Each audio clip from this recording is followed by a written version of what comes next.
آپ کو اس بات سے اسی وقت ہی منع فرما دیا، کیونکہ حضور کے معلم اللہ تعالیٰ ہے،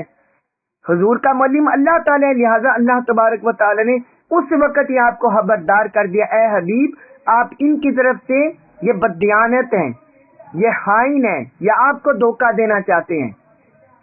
اسلام کو نقصان پہنچانا چاہتے ہیں۔ لہذا اللہ تبارک و تعالی نے اسی وقت آپ کو تعلیم فرما دی، آپ کو ہدایت فرما دی کہ آپ ان بددیانت اور خائن لوگوں کی طرفداری میں جھگڑا کرنے والے نہ بنیں۔ اللہ تبارک و تعالی نے رہنمائی فرما دی۔ پھر آگے ہے آیت نمبر 106، سورۃ النساء آیت نمبر 106، اس میں فرمایا وَاسْتَغْفِرِ اللَّهِ، وَاسْتَغْفِرْ، اور آپ بخشش طلب کریں، استغفار کریں اللہ سے، اور آپ اللہ سے استغفار کریں۔ اِنَّا، بے شک اللہ کانا ہے غفوراً، بہت بڑا بخشنے والا، رحیماً، بہت مہربان۔ ان اللہ کانا غفورا رحیما، بے شک اللہ بڑا بخشنے والا، بہت مہربان ہے۔ بعض لوگ یہ جو دونوں آیتیں نا، دونوں آیتیں اور اس سے اگلی آیت بھی، ان آیتوں سے معاذ اللہ حضور کی عصمت پر اعتراض کرتے ہیں،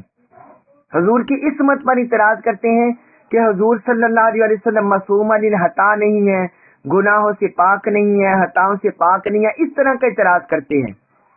جب اس کی حقیقت میں پہنچے، اس کی تہ تک پہنچے، تو ان اعتراضات کا خاتمہ ہو جاتا ہے، اور حضور کی شان روز روشن کی طرح اس سے بھی بڑھ کر عیاں ہو جاتی ہے، اور پتہ چلتا ہے کہ اللہ تبارک و تعالی نے اپنے حبیب کی عصمت کی کس طرح حفاظت کی ہے۔ ہم اور آپ بھی تو فیصلہ کرتے ہیں نا، قاضی فیصلہ کرتے ہیں، جج فیصلہ کرتے ہیں، منصف فیصلہ کرتے ہیں، اور بہت سی خطائیں کر جاتے ہیں، ان کو تو اس طرح رہنمائی نہیں ہوتی۔ تو اللہ تبارک و تعالیٰ کی طرف سے حضور صلی اللہ علیہ وسلم کے معلم چونکہ اللہ تعالیٰ کی ذات ہے، لہذا اللہ پاک کی طرف سے آپ کو فوراً تعلیم ہو جاتی،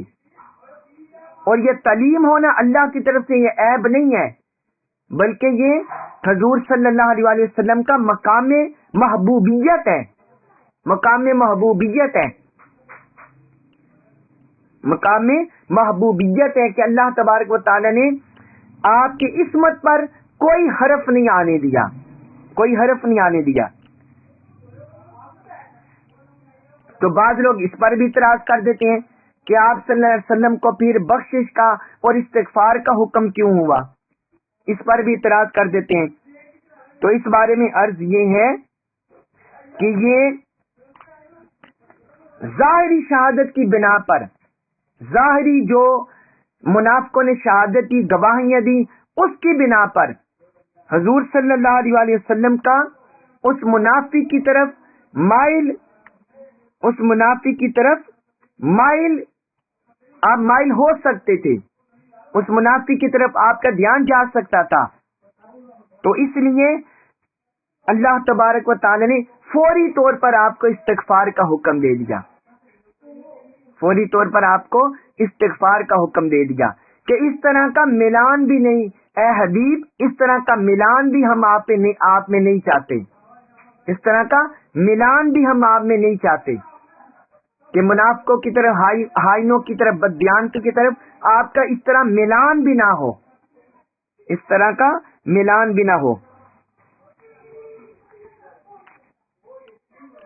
اور دوسرا اس کا سبب یہ ہے جو آپ کو استغفار کا حکم دیا گیا کہ جب اللہ تعالی نے آپ پر منکشف کر دیا، غیر منکشف کر دیا کہ یہ منافق جھوٹے ہیں، یہ منافق جھوٹے ہیں اور جھوٹی گواہی دے رہے ہیں، اور اگر حضور صلی اللہ علیہ وسلم گواہی کی بنیاد پر شرعاً اس کا فیصلہ بھی فرما دیتے تو تب بھی آپ شرعی طور پر معذور تھے، لیکن یہ فیصلہ حقیقت کے مطابق نہ ہوتا، اس لیے اللہ تبارک و تعالی نے آپ کو جو مستقبل میں ہونے والا تھا، جس کا حدشہ تھا ہوا نہیں، جس کا حدشہ تھا، تو اس ضمن میں آپ کے اعلیٰ منصب کی وجہ سے بھی آپ کو استغفار کا حکم دیا، آپ کے اعلی منصب کی وجہ سے آپ کو استغفار کا حکم دیا۔ اور پھر اس میں جس طرح میں نے آپ کو بتایا کہ یہ حضور کو بھی خطاب ہے ان آیتوں میں، اور آپ کے توسط سے اہل اسلام کو بھی خطاب ہے، اہل ایمان کو بھی خطاب ہے، لہذا اس میں مسلمانوں کو بھی خطاب ہے حضور کے توسط سے، جن مسلمانوں کا دھیان، اہل ایمان کا دھیان طعمہ بن عبیرک یہودی منافق کی طرف گیا، اس کی حمایت کی طرف، تو یہ اہل ایمان کو بھی خطاب ہے کہ وہ اپنے اس خیال پر بھی توبہ استغفار کرے، اپنے اس خیال پر بھی توبہ استغفار کرے۔ تو یہ اس آیت مبارکہ کا مفہوم ہے۔ تو فرمایا بے شک اللہ بڑا بخشنے والا بہت مہربان ہے۔ پھر اس کے بعد ہے سورۃ النساء آیت نمبر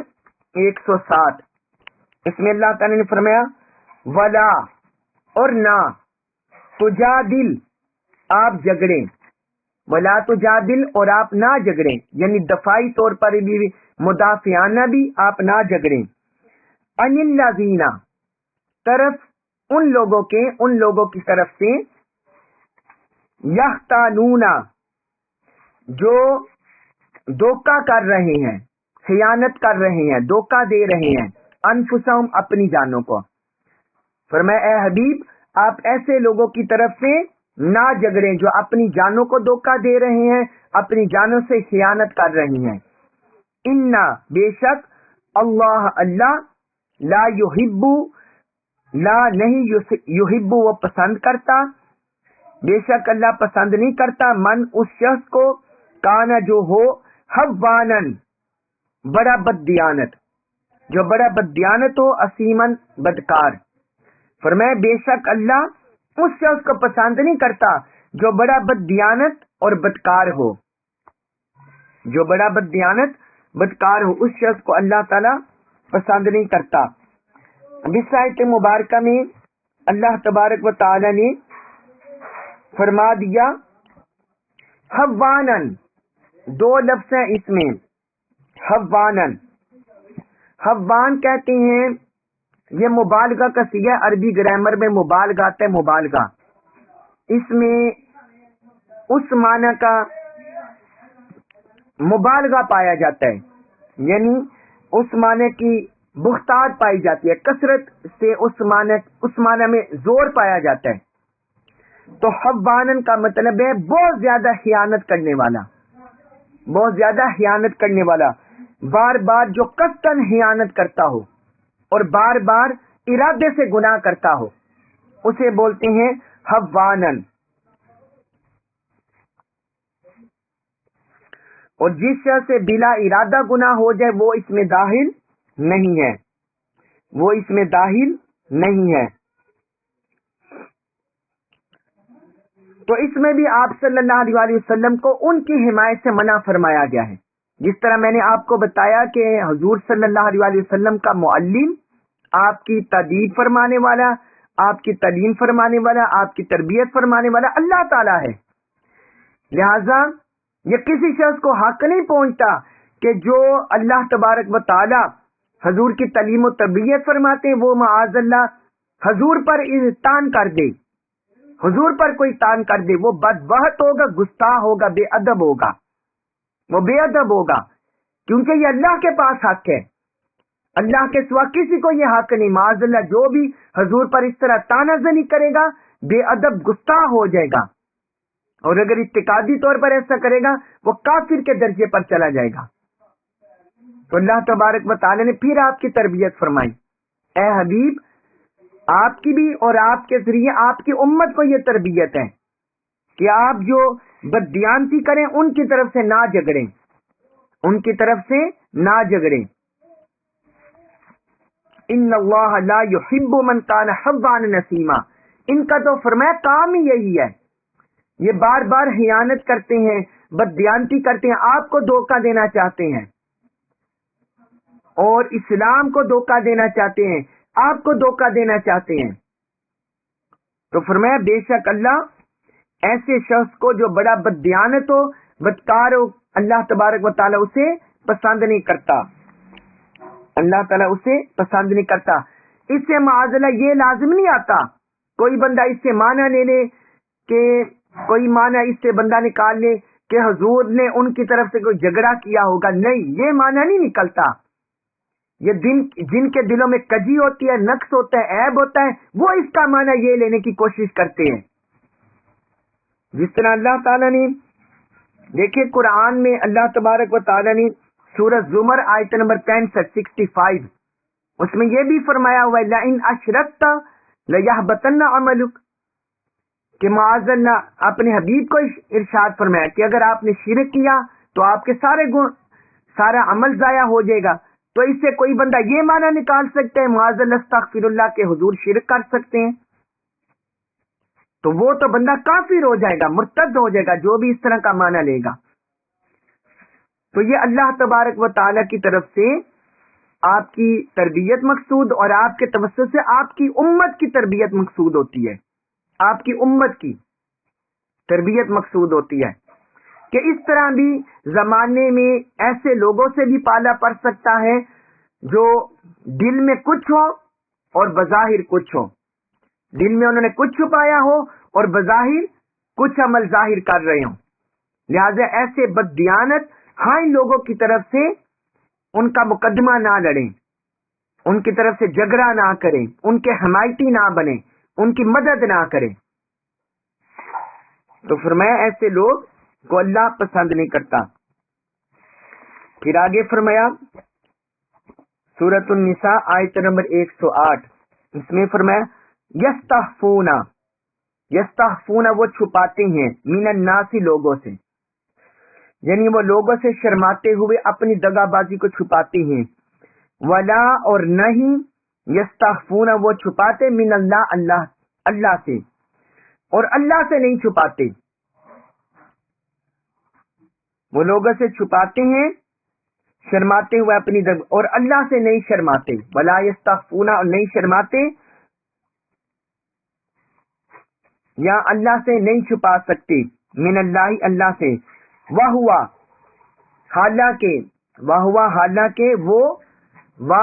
حالانکہ وہ یعنی اللہ معہم ان کے ساتھ ہوتا ہے. اذ جب یبیتون وہ رات گزارتے مشورہ کرتے ہوئے. فرمایا اللہ اس وقت ان کے ساتھ ہوتا ہے جب وہ رات مشورہ کرتے ہوئے گزارتے ہیں. ماں اس چیز میں لا یردا پسند نہیں کرتا، لا نہیں یردا پسند کرتا، من القولی بات کو، یعنی وہ رات اس طرح مشورہ کرتے ہوئے گزارتے ہیں اس بات میں جس کو اللہ تعالیٰ پسند نہیں کرتا. وکانا اور ہے اللہ بیما اس چیز کو یعملون جو وہ کرتے ہیں، اور جو وہ کرتے ہیں اللہ ہے محیطہ احاطہ کیے ہوئے. جو کچھ وہ کر رہے ہیں اللہ اسے احاطہ کیے ہوئے ہیں، اللہ اسے احاطہ کیے ہوئے ہیں جو کچھ وہ کر رہے ہیں. اب اس آیت مبارکہ میں اللہ تعالی نے ان منافقوں کی جو توما بن عبیرک اور اس کی قوم بنو ظفر، ان کی مزید سرشت بیان کی ہے، بدحسنت بیان کی ہے. فرمایا وہ لوگوں سے تو شرماتے ہوئے دغا بازی کر رہے ہیں، لوگوں سے حیا کر رہے ہیں، اور لوگوں کے ضرر سے کہ لوگ ہمیں تانا دیں گے کہ تم اس طرح چوریاں کرتے ہو، تم اس طرح چوریاں کرتے ہو، اور لوگوں سے تو چھپاتے ہیں اس طرح. اور یہودی پر انہوں نے تہمت لگا دی، مگر فرمایا یہ حیا وہ اللہ سے نہیں کرتے، یہ حیا وہ اللہ سے نہیں کرتے، اللہ سے نہیں شرماتے. حق تو یہ تھا کہ جس طرح لوگوں سے شرما رہے ہیں، لوگوں سے حیا کر رہے ہیں، لوگوں سے چھپا رہے ہیں، لوگوں سے ڈر رہے ہیں،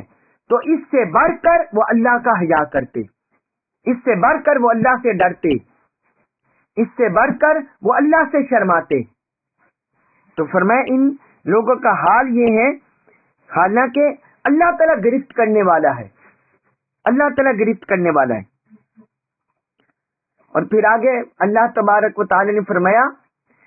کہ جس وقت یہ رات کو سازشیں کرتے ہیں اور سازشوں میں مشغول ہوتے ہیں، مصروف ہوتے ہیں، تو اس وقت اللہ ان کے ساتھ ہوتا ہے، اللہ تو اس وقت بھی ان کے ساتھ ہوتا ہے، اور جس وقت اور اس حال میں بھی جب اللہ ان کے ساتھ ہوتا ہے ہر وقت، اور لوگ ان کے ساتھ نہیں ہوتے، لوگ تو اس وقت ان کے ساتھ نہیں ہوتے، مگر دن کے اجالے میں وہ لوگوں سے تو حق بات کو چھپاتے ہیں، مگر اللہ سے اس بات کا حیا نہیں کرتے۔ تو فرمایا یہ کتنے بد حسلت ہیں، کتنے بد حسلت ہیں۔ تو اللہ زیادہ حقدار ہے کہ اللہ کا حیا کیا جائے۔ پھر آگے فرمایا وَكَانَ اللَّهُ بِمَا يَعْمَلُونَ مُحِيطًا، اور جو کچھ وہ کر رہے ہیں اللہ اس کا احاطہ کیے ہوئے ہیں، اللہ اس کا احاطہ کیے ہوئے ہیں، اللہ تعالیٰ پوری طرح باخبر ہے، اور ان سب کو یہ خبر دی جائے گی۔ قیامت کے دن آئیں گے تو سارے اعمال ان کے سامنے عیاں ہو جائیں گے، ظاہر ہو جائیں گے۔ اس کے بعد ہے سورۃ النساء آیت نمبر 109، اس میں فرمایا ہا انتم، خبردار تم ہو، ہا خبردار انتم تم ہو، ہا اولائی وہی، فرمایا خبردار تم وہی ہو، جادلتم تم جھگڑے، انہم ان کی طرف سے، انہم ان کی طرف سے، فی الحیات الدنیا دنیاوی زندگی میں، فرمایا خبردار تم وہی لوگ ہو جو ان کی طرف سے دنیاوی زندگی میں جھگڑے ہو۔ فمن پھر کون ہے، فمن پھر کون ہے، یجادلو جو جھگڑے گا اللہ اللہ سے، انہم ان کی طرف سے، یوم القیامت دن قیامت کے، فرمایا پھر کون شخص ہے جو قیامت کے دن ان کی طرف سے اللہ سے جھگڑے گا۔ دنیا میں تو تم جھگڑا کر رہے ہو ان کی طرف سے، لیکن قیامت کے دن ان کی طرف سے کون اللہ سے جھگڑے گا؟ ام یا میں کون ہوگا، میں کون یکون ہوگا، علیہم ان پر وکیلاً وکیل، یا کون ہوگا ان پر وکیل۔ یہ اللہ تعالیٰ نے اس آیت میں آیت نمبر 109 میں مجادلہ کا مطلب ہے بہت زیادہ جھگڑا کرنا، اس میں دو لفظ آئے نا، ہا انتم ہا اولائی جادلتم، اس کا مصدر بنتا ہے، مصدر اوریجن مجادلہ، اور مجادلہ کا مطلب ہے بہت زیادہ جھگڑا کرنا۔ اور وکیل اس شخص کو کہتے ہیں جس کی طرح معاملات سپرد کیے جائیں، جس کے سپرد معاملات کیے جائیں اسے وکیل بولتے ہیں۔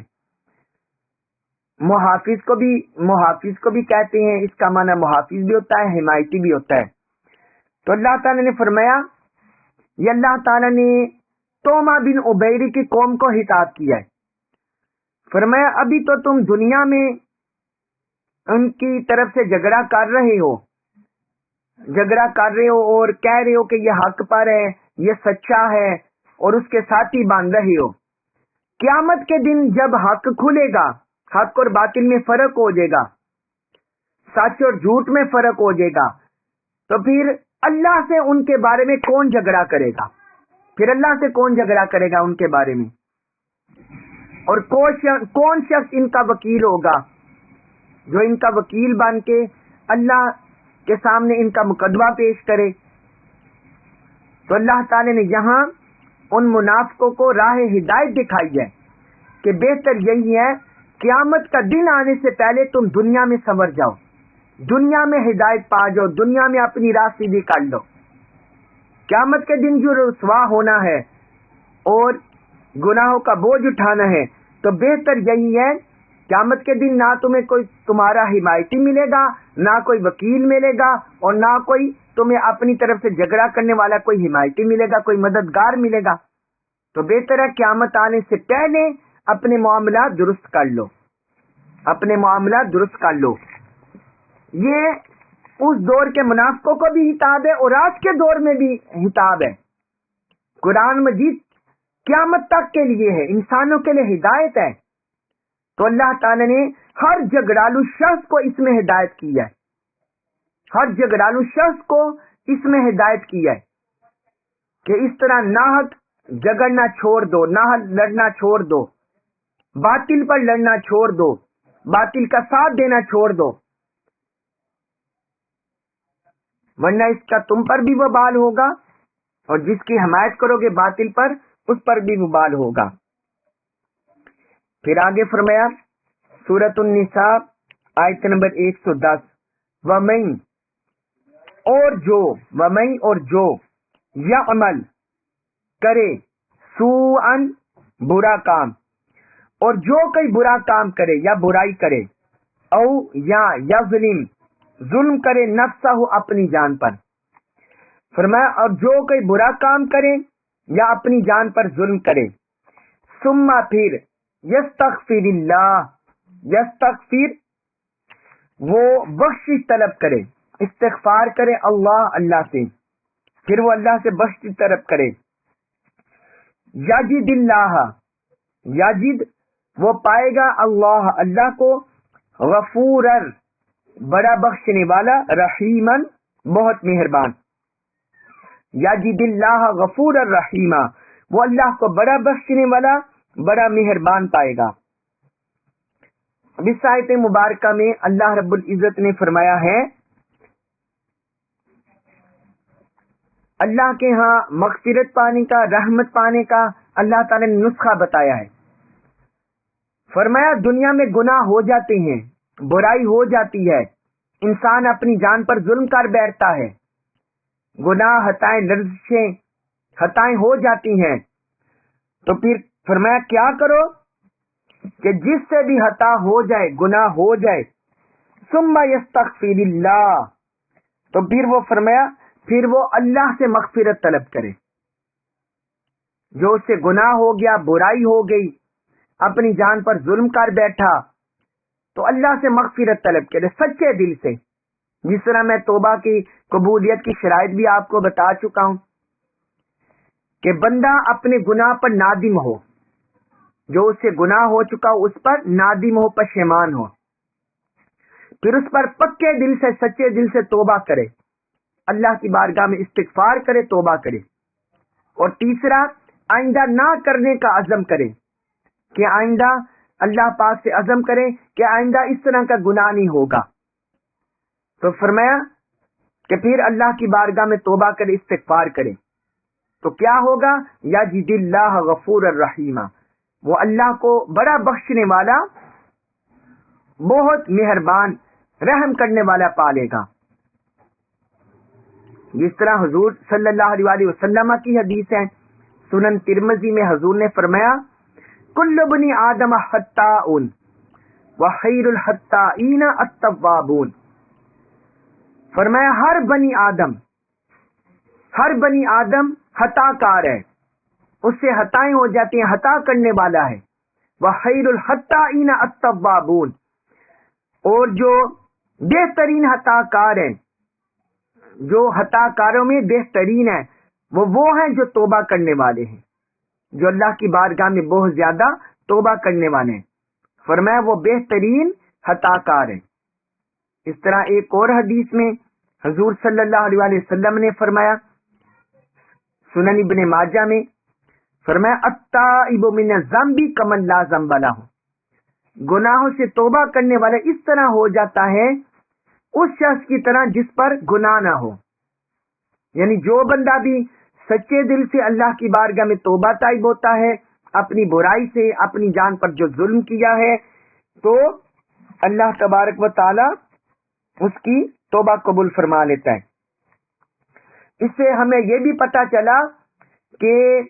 کوئی بھی بندے نے گناہ کیا ہو، اگر وہ سچے دل سے توبہ کرے اللہ کی بارگاہ میں توبہ قبول ہو جاتی ہے، چاہے اس نے چوری کی ہو، غصب کیا ہو، قتل کیا ہو، کسی پر تہمت لگائی ہو، سچے دل سے توبہ طائب کرے، استغفار کرے، اللہ پاک کی بارگاہ میں توبہ قبول ہو جاتی ہے۔ تو اللہ تعالی نے منافقوں کو یہ اخلاص سے توبہ کرنے کا درس دیا ہے۔ اس کے بعد فرمایا سورۃ النساء آیت نمبر 111، اس میں فرمایا وَمَن، اور جو شخص یکسب کمائے، اسمن گناہ، اور جو شخص کوئی بھی گناہ کمائے، فَإِنَّمَا تو صرف فإنما تو صرف یکسبہ وہ کماتا ہے ہو اسے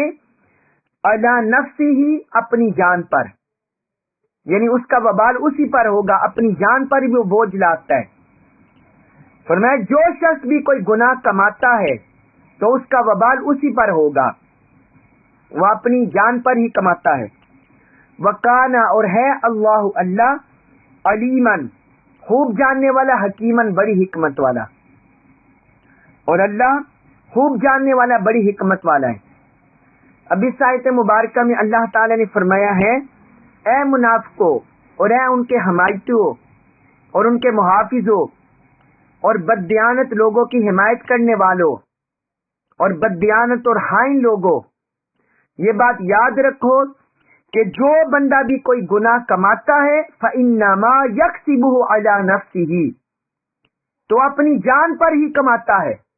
یعنی اس کا وبال اسی پر ہوگا، وہ اسے کماتا ہے عَلَى نَفْسِهِ اپنے اوپر ہی، یعنی وہ اس کا جو وبال ہے اپنے اوپر ہی ڈالتا ہے، اس کا بوجھ اپنے اوپر ہی لاتا ہے، اس سے کسی دوسرے کا نقصان نہیں ہوگا، اس کا وبال کسی دوسرے پر نہیں پڑے گا۔ جس طرح اللہ تعالی نے ایک اور مقام پر فرمایا سورۃ الزمر آیت نمبر 7، سورۃ الزمر آیت نمبر 7، اس میں اللہ تعالی نے فرمایا وَلَا تَزِرُ وَازِرَةٌ وِزْرَ أُخْرَى اور کوئی بوجھ اٹھانے والا کسی دوسرے کا بوجھ نہیں اٹھائے گا، یعنی کسی شخص نے بھی گناہ کیا ہوگا تو اس کا نقصان اسی کو ہوگا، اس کا بوجھ اسی کو اٹھانا پڑے گا، اس کا انجام، گناہ کا انجام، برائی کا انجام اس کو خود بھگتنا پڑے گا، کوئی اور بندہ نہیں بھگتے گا۔ کوئی والد یا والدہ یہ نہ سمجھے کہ میرے گناہ کا بوجھ میری اولاد پر پڑے گا، یا کوئی اولاد یہ نہ سمجھے کہ ہمارے گناہوں کا بوجھ ہمارے والدین پر پڑے گا، یا کوئی بہن بھائی کوئی ہو معاذ اللہ استغفر اللہ کوئی بددیانت خائن، یا کوئی دوست ہو کوئی ساتھی ہو، کوئی یہ نہ سمجھے کہ میرے گناہ کا بوجھ اس پر پڑے گا، نہیں، اللہ تعالی نے فرمایا کہ جو گناہ کا بوجھ کمائے گا وہ ویسا ہی وبال اس پر پڑے گا، وہی اس کا انجام بھگتے گا۔ اور فرمایا وَكَانَ اللَّهُ عَلِيمًا حَكِيمًا اور اللہ بڑا جاننے والا، خوب جاننے والا، بڑی حکمت والا ہے، یعنی اللہ تعالیٰ کے احکام میں، اس کی تعلیمات میں کیا کیا حکمتیں ہیں، اور کون کون بندہ کیسا عمل کر رہا ہے، کیا گناہ کما رہا ہے، سارا اللہ تعالیٰ جانتا ہے، اور اس کے احکام میں کیا حکمتیں ہیں یہ بھی اللہ تعالیٰ جانتا ہے۔ اللہ تبارک و تعالیٰ ہمیں گناہوں سے، خطاؤں سے، بددیانتی سے، خیانت سے اللہ تبارک و تعالیٰ ہمیں محفوظ فرمائے، اپنی پناہ عطا فرمائے۔ اللہ تعالیٰ ہمیں قرآن مجید کا کما کو فہم نصیب فرمائے اور ہمیں اس پر عمل پیرا ہونے کی توفیق عطا فرمائے۔ وما علیہ الا البلاغ المبین۔